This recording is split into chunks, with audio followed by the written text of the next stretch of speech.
আসসালামু আলাইকুম প্রিয় বন্ধুরা, দেখেন আমার তরমুজ চাষি ভাইয়েরা তরমুজের আবাদ করতেছে ক্ষেতের ভিতরে।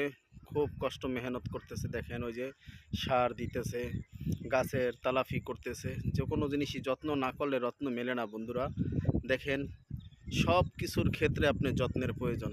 এই দেখেন একটা খামার করছে আমার ভাইয়েরা, পলি বিছাইয়া নতুন সিস্টেম করে। বৃষ্টি হইলে এই খামারটার কোনো সমস্যা হবে না।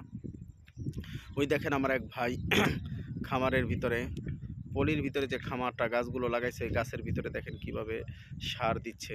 এইখানে এক সময় বড় বড় তরমুজ হবে। এই তরমুজগুলো ঢাকা, খুলনা, বিভিন্ন দেশে, বাংলাদেশের বিভিন্ন প্রান্তে, এমনকি বাহিরেও রফতানি হবে। যত দেখতেছেন সব তরমুজের খামার।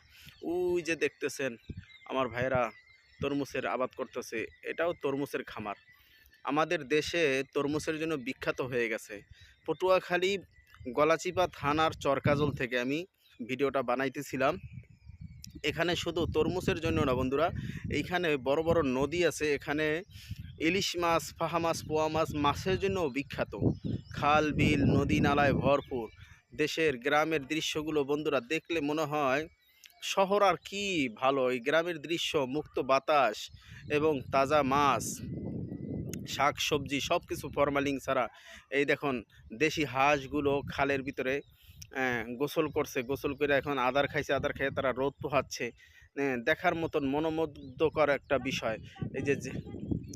এই যে জেলেরা দেখেন মাছ ধরে আবার এখানে নৌকা লাগেছে, আবার এই টলা এই খালটা জোয়ারে ভরে যাবে, আবার তারা রাত্রে খেয়াও দিতে চলে যাবে।